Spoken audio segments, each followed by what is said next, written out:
Bonjour ou bonsoir, ça dépend de l'heure à laquelle vous suivez cette chaîne de télévision. Je suis là pour vous informer, vous actualiser de ce qui se passe à l'est de la République démocratique du Congo. Nous sommes mardi 18 mars 2025 et voici l'actualité sécuritaire à l'est de la RDC.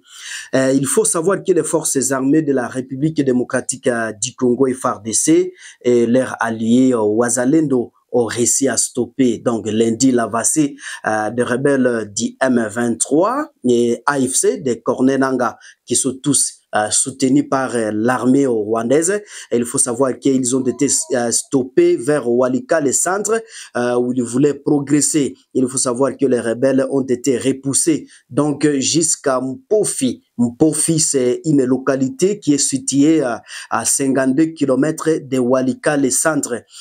Chers téléspectateurs, donc de partout où vous nous suivez, à République démocratique du Congo, dans les quatre coins de la RDC, dans les quatre coins du monde. Merci en tout cas de votre fidélité. Mais il faut savoir que selon les sources à actualité possédées, c'est grâce au renfort militaire venu notamment de Bunia, donc dans la province de l'Ituri, que les rebelles ont été repoussés alors que ces derniers s'étaient rapprochés en tout cas de la localité de Mutakano. Mutakano, il faut savoir que cette localité de Mutakano est à 25 km. Chers téléspectateurs de la chaîne de télévision Africa Daily Report, il faut savoir que à Walika, le centre, la tension qui était en tout cas perspectible la veille a baissé pour ce moment, mais c'est mardi matin, donc 18 mars 2025, la situation est calme, mais la cité en tout cas reste militarisée, alors que les civils sont rares, donc dans cette partie. Il faut savoir que plusieurs habitants se déplacent depuis la semaine dernière vers le village situé sur la RN3, donc accès Kisangani, et c'est notamment donc les axes Loso, Mungele, Tinge, Lubutu, Nubi, Ndingala, Lobu et Makana. Donc c'est à la limite limitrophe entre la province du Nord Kivu et les Maniema, qui accueille en tout cas des milliers et des milliers de déplacés venus de Walika, le centre. Et voilà, aujourd'hui nous sommes mardi 18 mars 2025. Donc il faut savoir que la situation sécuritaire se dégrade de plus en plus donc dans le territoire de Walikale, où les rebelles de l'AFC M23 et poursuivent leur offensive à direction donc du chef-lieu du territoire de Walikale, donc vers le Walikale centre. C'est là où les rebelles du M23 veulent en tout cas progresser, veulent s'accaparer de cette localité, mais avec le résistant Ouazalendo et les forces armées de la République démocratique du Congo sont en train de mener en tout cas de véritables combats pour contrecarrer donc les rebelles du M23 et de l'AFC de Cornenanga, qui sont tous donc soutenus par le Rwanda, donc par l'armée rwandaise. Il faut savoir que depuis le week-end dernier, les combats se sont en tout cas intensifiés. Donc samedi, il faut savoir que les rebelles ont pris même le contrôle de Kibua. C'est une localité située à plus de 80 km de Walika, le centre. Donc il faut savoir que la veille, ils avaient passé la nuit à Ndea. Ndea, c'est le premier village du groupement Ihana. Chers téléspectateurs de la chaîne de télévision Africa Daily Report, il faut savoir que depuis lundi donc matin, donc hier 17 mars, que la situation s'est davantage développée et les rebelles veulent progresser, mais toujours ils sont stoppés et les combats se rapprochent donc de la localité de Mutakano dans les groupements Banabangi. Donc c'est dans les Walikale. Mutakato est à 25 km de Walikale centre. Les rares ressources contactées par actualité possédées dans la matinée, donc à cette heure locale, rapportent des tirs d'armes lourdes qui sont en tout cas attendus à Mutakato, mais pas dans le centre de Walikale. Donc pas dans le centre de Walikale. Il faut bien comprendre les commentaires de l'actualité. Mutakano, c'est à 25 km. Donc les rebelles veulent s'accaparer donc de la localité de Walikale centre. Walikale centre, il faut savoir que c'est un grand rond-point où il y a en tout cas des routes qui mènent vers Kisangani, même vers Itour. Pour cela, en tout cas, qui ne maîtrisent pas bien cette localité ou cette partie qui est à l'est de la République démocratique du Congo. Pour le moment, chers internautes de la chaîne de télévision Africa Daily Report, il faut savoir que la situation est particulièrement tendue donc dans cette partie, mais l'AFC M23 maintient l'offensive donc à direction de Walikale centre depuis donc de l'appel au cessez-le-feu de le 16 mars, lancé par le médiateur angolais Joao Lourenço, et avis donc de permettre le début des négociations directes entre Kinshasa et le rebelle du M23. C'est mardi 18 mars à Luanda. Mais malheureusement, la nouvelle nous est parvenu depuis hier, donc vers 21h, que les rebelles du M23 ont même boycotté, en tout cas, les négociations directes avec Kinshasa. C'est ce que nous avons appris dans leur communiqué, le communiqué qui a été publié donc dans la soirée de ce lundi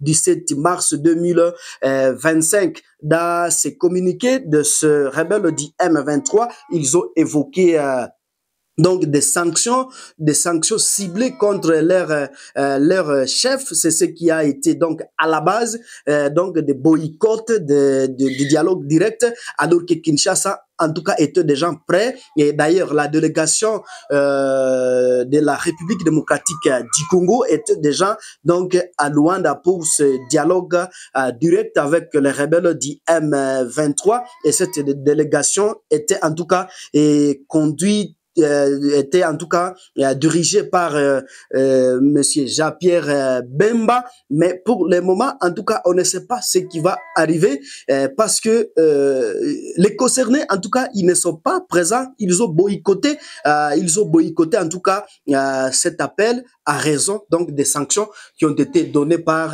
l'Union européenne face donc à leur chef.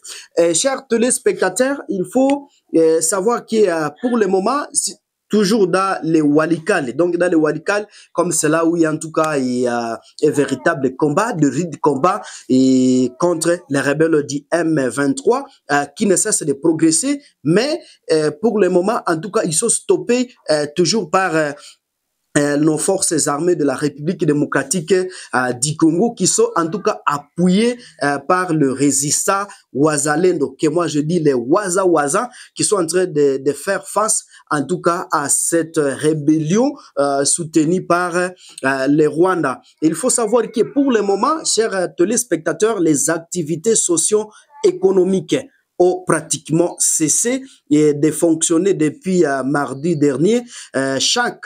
Donc chacun cherche à se protéger et mettre à l'abri ce qu'il a indiqué une autre source sur place. Sur la RN3, il faut savoir que l'objectif n'est pas directement d'aller à Kisangani, qui est à 430 kilomètres. Donc, quitter Walikale centre jusqu'à Kisangani, c'est 430 kilomètres. Voilà, raison pour laquelle, en tout cas, le déplacé, donc les citoyens, n'ont pas, en tout cas, n'ont pas la force d'aller jusqu'à Kisangani, mais voilà leur vision. Donc, le déplacement, c'est faux à pied. C'est faux à pied. Et quelques motocyclistes assurent encore les transports des personnes et des biens, mais à des prix en tout cas exorbitants. Donc, dans ce contexte de coups de feu qui ne cessent de retentir ce lundi, depuis lundi, donc dans le Walikale centre, et un habitat qui a confirmé, je cite, « Nous ne savons pas pourquoi des coups de feu, même de la part de nos vaillants militaires dans le centre, alors que l'ennemi n'est pas encore donc dans le centre de Monsis. Donc, il est en tout cas très loin de Monsis, mais la panique règne dans cette partie. Chers téléspectateurs, il faut savoir que le développement de la situation sécuritaire donc dans les Walikale intervient alors que l'administrateur militaire se trouve à déplacement à Beni. Donc, l'administrateur militaire du territoire de Walikale est à Beni pour le moment. Donc, il est à déplacement. Il se trouve à Beni pour une formation qui réunit donc les responsables des entités territoriales décentralisées. Donc, Beni qui est devenu en tout cas le chef-lieu provisoire de la province du Nord Kivu depuis la prise de Goma fin janvier par le rebelle de l'AFC M23 qui sont tous soutenus donc par le Rwanda. Voilà enfin les commentaires, notre commentaire d'actualité pour l'avant-midi de ce mardi 18 mars 2025 pour les Congolais qui sont en tout cas dans les quatre coins de la République démocratique du Congo, mais qui ne maîtrisent pas en tout cas la situation de l'Est de la RDC, surtout dans cette partie de Walikale. Voilà à bref ce qui est pour le moment. Nous sommes encore avant midi de ce mardi 18 mars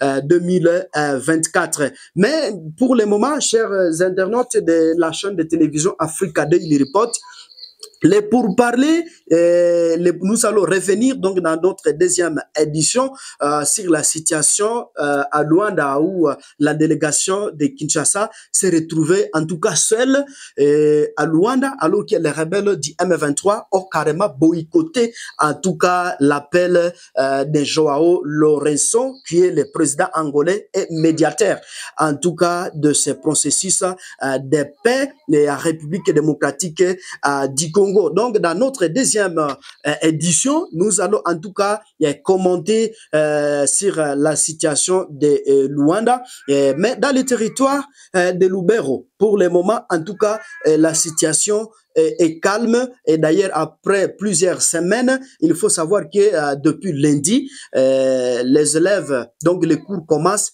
déjà à reprendre petit à petit. Donc il faut savoir que les forces armées de la République démocratique du Congo sont en train en tout cas de faire un bon travail sur les champs de bataille, surtout de l'autre côté de Lubero, du côté de Walikale, du côté donc du Sud Kivu où en tout cas il y a eu de rudes combats également de l'autre côté depuis hier lundi où en tout cas les Wazalendo que nous appelons des Wazawaza ne cessent de faire un bon travail donc sur toutes les lignes de front. Nous allons revenir vers vous chers internautes de la chaîne de télévision African Daily Report donc dans notre deuxième édition. Je suis Mwanampenzi Montekele à la présentation. Au revoir.